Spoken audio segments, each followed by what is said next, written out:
my time with the minister. I'm going to try and run through my questions on oil sands reclamation, alternative energy and conservation, climate change, and cumulative effects. So starting with reclamation, under Priority Initiative 3.3, which is on page 58 of the business plan, it says to develop and implement the progressive reclamation strategy. So my question is, what line item in the estimates reflects the development of the strategy, and where are the costs of the implementation? So two different parts of it, and if you can tell me where those are, that'd be great. Now, in the news release that came out around the March 17th announcement about the new reclamation security strategy, the government claims that transparency and consistency of reporting would be increased. So, again, can you tell me where that increased reporting, how much would the increased reporting cost annually, and where would I find it? And additionally, if you need more staff members around this increased transparency and consistency of reporting, how many new staff members, if any, would be hired to track this rate of reclamation? And I do note that you've had no change in FTEs from last year to this year, so I'm wondering if you're losing some somewhere else in order to put that in place. And on the same topic, if he could share with me the costs that are associated with the new website, and congratulations on that. That's a great idea. I think that will be very interesting for people. But I'm interested in what the costs are and, again, where they're reflected in the budget. And I'm also wondering, and don't spend a lot of time on this, but I want to encourage the minister to put as much information on that site as possible. I'm quite taken with the City of Edmonton's commitment to open data, in which they put all their information that they regularly keep onto their website and allow other people to use it in different ways. So they ended up with an excellent bus app that you can get on your phones, because all of their information about bus routes and stops and the numbers on them were all online, and somebody else came along and developed an app out of it, which now you can go to any bus stop, plug in the number, and find out when the next bus is coming. So it was, and someone else took advantage of that. So I want to encourage you to put as much information up on that site as possible, and I know that that runs a little bit counter to this government's kind of tight holding and centralization of information, but I think it will help you in the long run. On the same topic around the liabilities, the Pembina Institute has pointed out that there's about $15 billion in liability that is uncovered, not covered, let me correct myself there. And I'm wondering if the government has any plans to cover that liability before they move on to this new program and deal with new liability that they're creating in ongoing, what's the word everyone uses now? Go forward oil sands projects and reclamation projects. So you've got $15 billion that's sitting there now with a whole bunch of other things. Now you're going to have a new program. Are you going to cover that $15 billion, or are you just going to move forward from today? And this is actually a point that Avril came up with, and it's a really good one. The ministry consistently works under the assumption that the oil industry isn't going anywhere, and it's going to continue to operate at what we know and understand today, and that everything will stay on more or less the same track. So what is the ministry's forecasting for growth in the oil sands, and how long is that concept of today? And for anyone reading Hansard, I'm doing air quotes around the word today. How long is that going to last? Because I'm thinking there's a lot of very bright people up there with a lot of technology at their disposal, and I'm assuming the oil sands should be moving forward technologically, but I don't see what the ministry is doing moving along at the same time. hope that made sense to you. I'll let the minister respond to that. Okay. The issue of progressive reclamation is part of our policy innovation line in 2.4. That's where it would be developed. Progressive reclamation is an add-on to MFSP, Mine Financial Security Policy. The cost of administering that is still under development.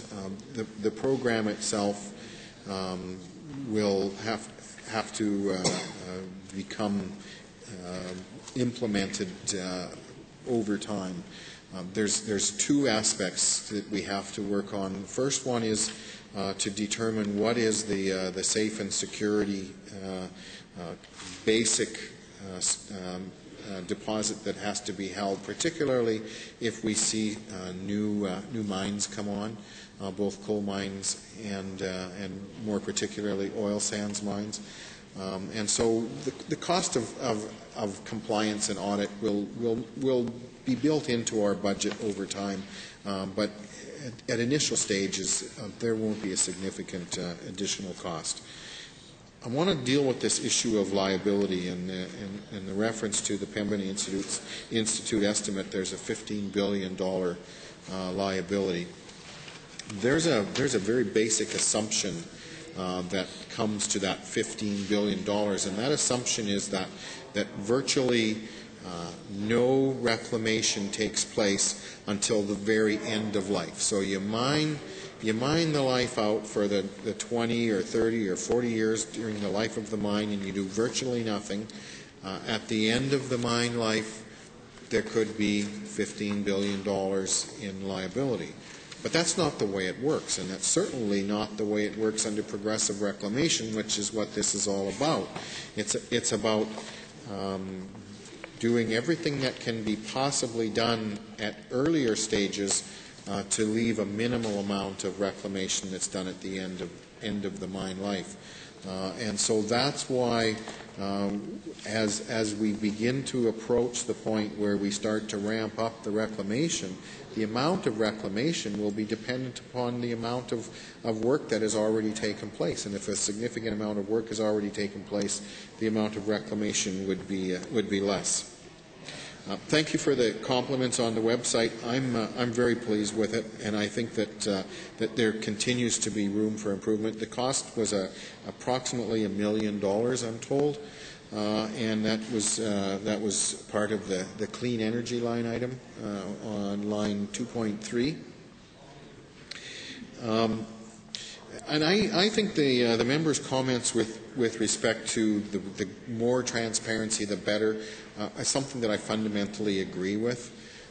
We do have issues that we have to constantly wrestle with over whether or not there is privacy, the information that we have is privacy, whether or not there's intellectual property, or the information that we hold that is not quite ready for the public domain. But I think that we're getting better and better at trying to move that out.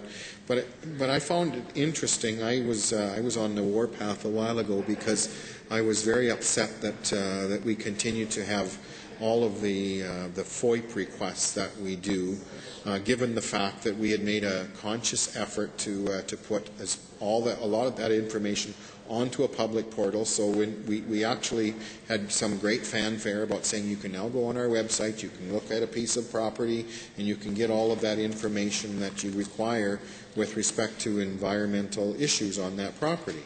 And we continue to have all of these FOIP requests. So I said, why is it that we're doing this?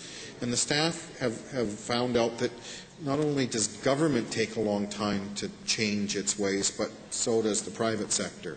And many of the law offices have kind of got it as a bit of a ritual. When you do a land transfer, one of the things you do is you put in a FOIP request to to the government, and they're not completely convinced in their own mind that the amount of information that we put on this public access site is really all of it. So we got the information that you put on your public site, but we're really not sure if we believe you or if it's all there. So just to make sure we cover all our bases, we're going to do a FOIP request as well.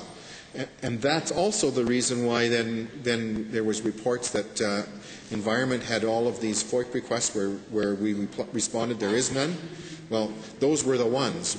We don't have anything that's not already on that public site, and so there was some confusion on how that reporting took place. But I agree. The more transparent that we can be, the better. And we are going to be striving to be as transparent as we possibly can, particularly with respect to oil sands. The assumption that the member referred to on moving forward with new technology is one that we struggle with, because sometimes there is a hesitancy to give approvals to a company that comes to us with new technology, and that's because regulators tend to be fairly risk averse, and if your technology that you came to us with doesn't work, who's going to be left holding the bag? Is it you or is it us? And that's why I think that we need to have much more focus on this whole concept of outcomes-based regulation. So if we say to you, you will have emissions coming out of your stack that are less than so many parts per billion, but we're not going to be prescriptive and tell you how to do it. You figure out how to do it, and if you want to bring in a new piece of technology that we've never seen before, that's fine. You do it, but know that at the end of the day, if it doesn't work, it's not us that are responsible. It's going to be you, and you'll have to fix it. That is the difficulty. But oftentimes we have new technologies that are brought forward to us that in the opinion of our staff are not yet proven technologies, and we do have some difficulty in figuring out how to get those into an approval process. We have something in the industry that's called BATIA, Best Available Technology, Economically Achievable. That's sort of the underlying criteria that we use now. It's known technology that's been used elsewhere, but we've never figured out a way for us to actually take the risk and set the standard that others can follow, because there is this aversion to taking that risk. What if it doesn't work?